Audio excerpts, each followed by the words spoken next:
So, my name is Gunhild of Nyborg. I'm a Norwegian medical doctor with a Bachelor of Science in Economics, did my PhD in epidemiology and have been working on a postdoctoral project into autoimmunity and T cells. So I will tell you about Norway's response to this pandemic. Starting by showing you this chart from our world in data, with the number of cases between some countries so far in the pandemic. This is United Kingdom, United States, India, you see with a large second wave, but probably much larger in reality than we see here. And here you have New Zealand. And so where is Norway in this scenery? This is it. So you see we had this wave, and then we did fairly well. And then the second half, we've had an increase in cases again, which I will get back to. But this is how it started. This model from Imperial College shows an estimate of development in Norway from March to May of 2020. And these are the registered cases. This is the wave we saw on the other slide. These are the estimated true cases from this model. And in effect, the cases did rise really, really dramatically. And the authorities weren't prepared. We didn't close the borders. We didn't require quarantine for travelers. Did not have sufficient PPE, not even for the healthcare workers, and the seriousness of the situation was downplayed. And the result was this extremely rapid increase in cases, to the extent of Oslo probably being the world's hotspot in the beginning of March. This was not communicated very clearly, but the consequence was a need for an early lockdown. And as you see, the reproduction rate estimated fell very abruptly from around 3 and to well below 1, as you can see. So on the 12th of March, the government and health authorities declared a national lockdown. And although quite strict with the closure of kindergartens, schools, and universities, still we had no curfew, and most shops could keep open. And notably, there was no talk of strategies. Actually, on the exact same day as this lockdown, the Norwegian Institute of Public Health published a report where it was based on a model of influenza virus, where you had 5 pandemic phases, and where you'd see an increase in cases and a large wave that would subside naturally after enough people had been infected, so as to reach population herd immunity by infection. And their estimate was that we'd need 42% of the population to be infected to reach that goal. So that was a very low estimate. But that was actually published on the same day. So this is when quite a few of us started to worry. Well, we had worried for a while, and but some of us started to speak out. It was still not a good climate. In spite of full freedom of speech in Norway, the atmosphere did not invite for any critique of the authorities in that time of crisis. I found it very pressing to speak out, and was invited to a TV show at the National Broadcasting Company on the 17th of March, where I was allowed to speak freely. And that was actually the first time anyone did that on TV. So I got to educate the population in epidemiology, and some of it was actually quite technical, as you see. But from an idea that knowledge means empowerment. And most importantly, I advised Norway to change into a strategy of suppression. And 15% of the Norwegian population watched the program live, made a huge scandal, enormous personal repercussions, but also had a large effect as it educated the people after the lockdown was in place. So they could actually change their behavior.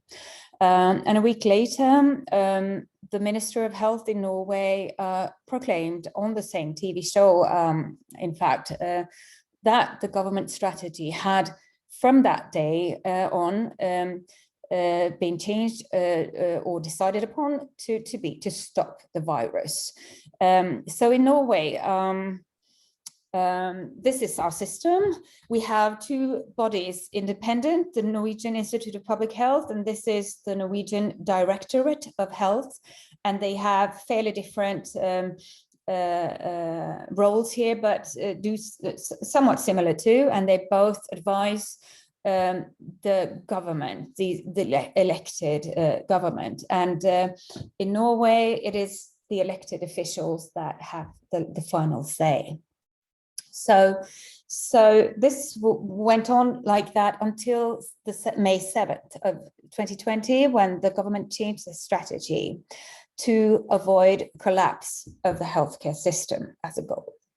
That was not really communicated, but they did lift sanctions bit by bit, and it did work well because there was so little spread of the virus and so few cases. But then from July on, they lifted the requirements for quarantine for most travelers, and after that, there was only a matter of time until cases started rising, as you see here.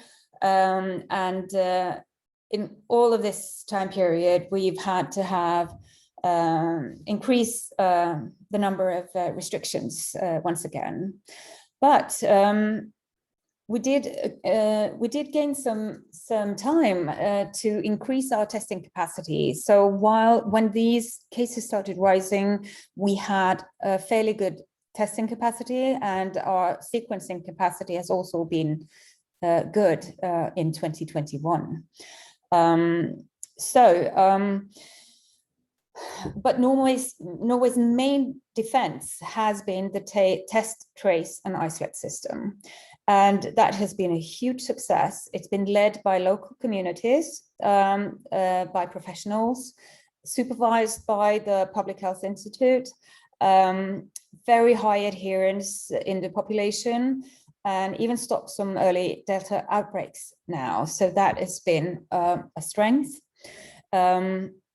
We still have had to have many restrictions, although less strict than many other countries. It has been a burden to the population and economy in this time period. But the results are reflected here in substantially lower death rates in Norway as compared to many other countries in Europe and North America. The hospitals have never been overwhelmed. We haven't really had to postpone many planned procedures in the hospitals, and since the number of infections has been low, the prevalence of long COVID is also low. So that's been positive for us. Some special features in the Norwegian society that has helped this development, aside from Norway being sparsely populated, is that we are a highly educated country with high degree of transparency. We have financial support systems to compensate for loss of income, and free healthcare for all. And a majority of the population support the government's policies. So this is, of course, a huge help.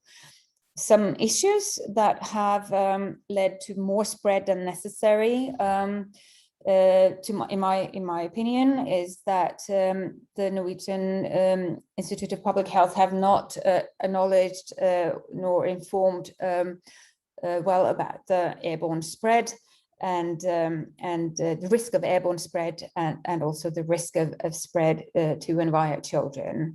So in my opinion, that leaves us more vulnerable to the Delta variant in the coming weeks and months.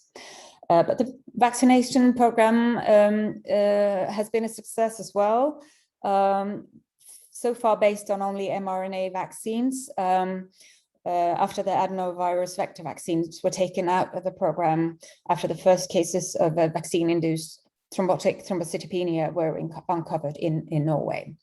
But there was a high degree of transparency around the process, and the population in return have displayed an exceptionally high willingness to get vaccinated.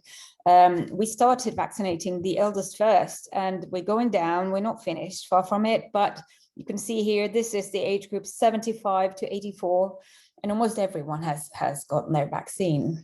So that's how it's going, and you can see that this is Israel and United Kingdom and the United States, and we were lagging. Norway was lagging for some time, but we're really catching up now, and we're still rising. So it'll be very interesting to see where we end up in this scenery of very high degrees of disparity between the different countries of the world. So that's it about introduction into Norwegian response to the pandemic. Thank you, Janir. Thank you, everyone at the World Health Network for arranging this and inviting me.